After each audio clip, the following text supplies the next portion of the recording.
광야에 외치는 방송입니다. 오늘 방송 내용은 창세기 1장 1절에서 11절 내용입니다.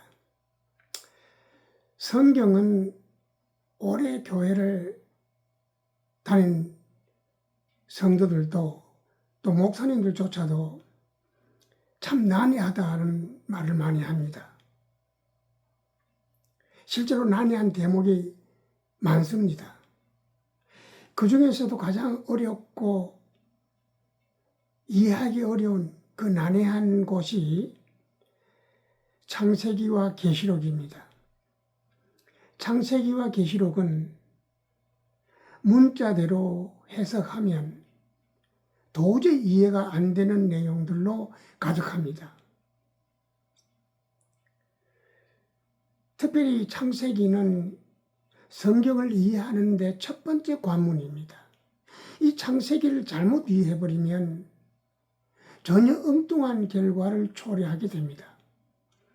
마태복음에 예수님께서도 그 당시에 성경 박사라고 하는 목사들에게 이렇게 말합니다. 너희들이 성경을 오해하였도다. 그만큼 성경의 난해한 부분을 이해해야만 그 답을 알 수 있다는 의미가 됩니다. 창세기 1장은 이 땅 위에 실현해 가실 하나님의 나라에 대한 조감도라고 할 수 있습니다. 조감도. 어떤 건물을 지을 때 높은 데서 촬영을 해서 미리 그림을 그려요. 우리는 이렇게 건물을 완성할 것이다 하는, 이걸 또 투시도라고도 합니다. 어쨌든 이 창세기는 하나님 나라를 시작 과정, 결론을 함축해 놓은 것이라고 할 수가 있습니다. 창세기 1장과 3장을 이해하면 성경의 주제를 알 수가 있습니다. 일단 창세기 1장 1절부터 우리가 한번 공부해 봅니다. 이 성경을 읽기 전에 다시 한번 말씀드립니다마는 성경은 비유로 되어 있다는 것을 절대로 잊지 마시기를 바랍니다. 창세기 1장 1절에 태초에가 나옵니다. 태초에 하나님이 이렇게 시작합니다. 천지를 창조하시니라. 이 태초는 두 가지의 뜻이 있죠. 첫 번째로는 우주의 첫 번째 시작을 의미하는 것이기도 합니다. 그러니까 우주가 첫 번째로 시작된 우주의 기원을 태초라고도 합니다. 두 번째로는 하나님이 이 땅 위에 하나님의 나라를 시작한 첫 번째, 그러니까 성경이 주제대로 한다면 두 번째가 맞습니다. 성경은 기본적으로 하나님의 나라에 관해서 설명하는 책입니다. 그 하나님 나라를 시작과 과정, 결론을 우리에게 설명하시기 위해서 성경이 씌워졌습니다. 이 세상 많은 책들 중에 유일하게 성경만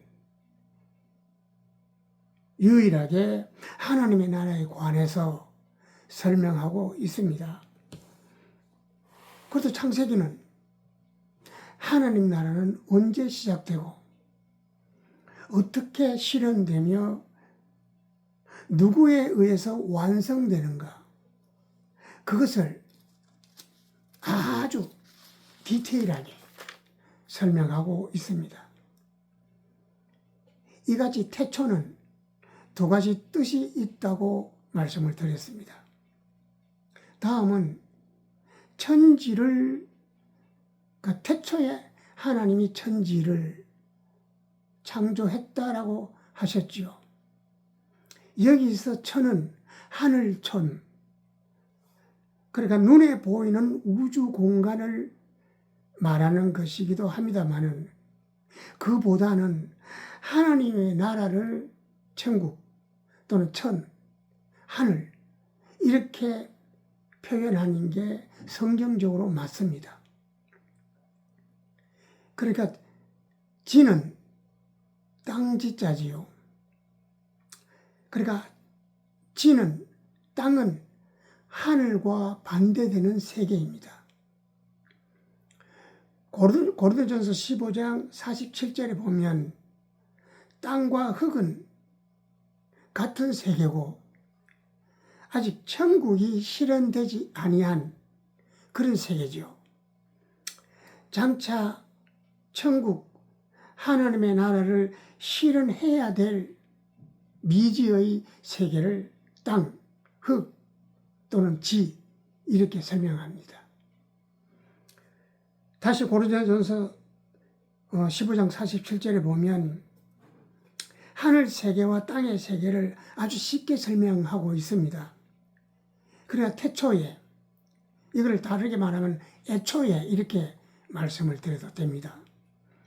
이 땅 위에 하나님의 나라를 시작하셨고 동시에 하나님 나라가 아직 실현되지 않는 무지의 세계도 동시에 있었다. 그게 지다. 천과 지, 하늘과 땅 이렇게 이해할 수가 있습니다. 다음 창세기 1장 4절입니다. 하나님은 빛과 어둠을 나누십니다. 역시 빛과 어둠은 서로가 반대의 세계지요. 어둠은 아직 빛이 들어오지 않는 세계입니다. 그 어둠의 특징이 뭐냐 하면 빛이 들어오면 어둠은 없어지지요. 창세기 1장 5절에 보면 궁창이 있습니다. 궁창이 있고 윗물이 있고 아랫물이 있습니다. 이게 육적으로 보면 중간에 우주 공간이 있고 그 위에는 비구름이 있고 아래에는 바다와 시냇물이 호수가 있습니다. 땅에는. 이렇게 이해할 수가 있습니다. 근데 성경은 당연히 육적인 세상을 설명하려 하는 것은 당연히 아닙니다. 우리가 사는 세상엔 두 가지 물이 있지요. 그 요한복음 4장 13절에 보면 먹으면 먹을수록 목이 마른 물이 있습니다. 이것을 아랫물이라고 합니다. 율법 종교지요. 이 물은 예수님께서 야곱의 우물이라고 하셨습니다. 율법 종교를 말합니다. 율법을 바탕으로 한 전통적 종교를 아랫물이라고 하셨습니다. 이스라엘 유대 종교, 모슬렘의 탈레반, 무슬림 형제단, 하마스와 같은 종교들이 엄격한 율법 중심의 종교들입니다. 이들 특징은 사람이 우선이 아니라 종교법이 우선입니다. 아예 휴머니즘 따위는 없지요. 예수님은 이 같은 종교를 가리켜서 야곱의 물이라고 하셨는데 창세기 2장 7절 아랫물에 해당됩니다. 하늘 세계는 하나님의 세계죠. 이거 진리의 세계이기도 합니다. 그러니까 하나님의 세계, 하늘 세계, 진리는 같은 세계입니다. 단어만 다를 뿐이에요. 그 하늘 아래에 있는 물은 진리의 물이 아닙니다. 다음 윗물이 있습니다. 윗물은 하늘물입니다. 요한복음 4장 14절에 예수님이 주시는 물이 있습니다. 예수님이 주시는 물은 천국의 말씀인데 예수님은 이것을 생수라고 하셨습니다. 먹으면 영원히 목마르지 않는 물. 그러니까 영적인 해답을 찾으면, 신앙적 해답을 찾으면 다시 목마를 일이 없습니다. 그 해답을 찾지 못하니까 기도원이다 어디다 쫓아다니는 겁니다. 목이 말라서요. 우리가 신앙생활 할 때 먹으면 먹을수록 목이 마른 종교가 있다고 제가 말씀을 방금 드렸습니다. 아랫물입니다. 해답을 찾지 못해 답답하니까 기도원 찾아갑니다. 금식해봅니다. 세미나 찾아갑니다. 별별 짓을 다 해봅니다. 답이 없습니다. 그런 데는 답이 있을 수가 없습니다. 종교에는 답이 없는 겁니다. 어디에 답이 있을까요? 성경에 답이 있습니다. 왜냐하면 성경이 곧 하나님의 말씀이고 말씀이 곧 하나님이시니까요. 윗물은 하늘, 이 천국 복음 말씀입니다. 이걸 생수라고 하셨죠. 성경에 답이 있고 먹으면 시원합니다.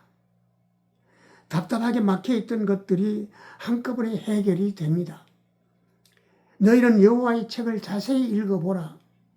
이것들이 하나도 빠진 것이 없고 하나도 그 짝이 없는 것이 없으리니 성경을 자세히 읽어보라고 하나님이 말씀하셨습니다. 창세기 1장 7절입니다.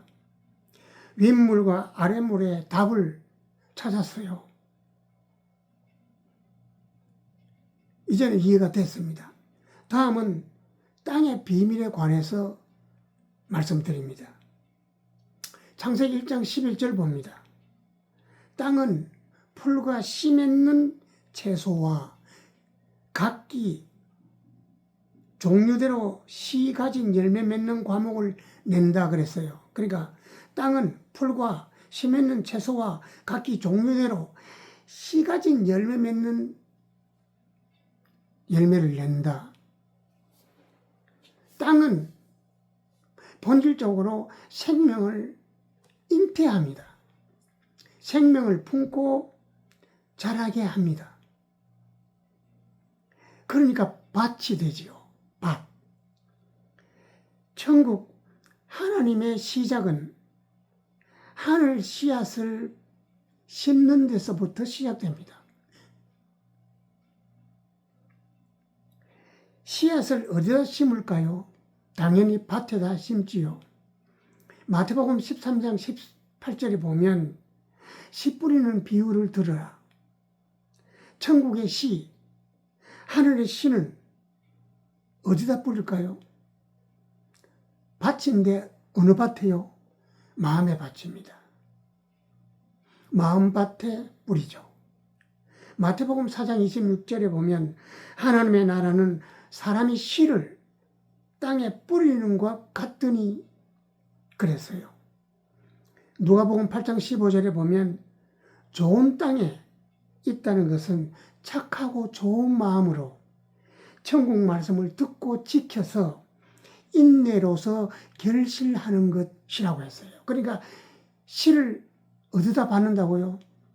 착하고 좋은 마음의 밭에 자기가 받는 거죠. 그 마음의 밭에. 창세기 1장 12절에 보면 땅과 씨 맺는 비밀도 풀렸어요. 성경은 하나님의 창조 과정을 설명하면서 동시에 하나님의 나라의 시작과 실현해가는 과정을 설명하고 있다고 제가 누차 말씀을 드렸습니다. 성경의 핵심 주제가 하나님의 나라입니다. 하나님의 나라는 언제 시작되고 누구에 의해서 실현되며 언제 완성되는지를 비유를 통해서 계속해서 설명하고 계십니다. 성경이 기록된 이유가 하나님의 나라를 설명하는 것이기 때문에 문자대로 해석하면 코페르니쿠스 그 시대처럼 그 중세 시대로 돌아가게 됩니다. 지금 많은 교회가 이 중세 교회로 돌아가려고 하는 것이 이 문제 때문에 그렇습니다. 오늘 방송은 여기까지입니다. 여러분 또 뵙겠습니다. 성경을 읽고 성경에서 답을 찾으시기를 바랍니다. 감사합니다.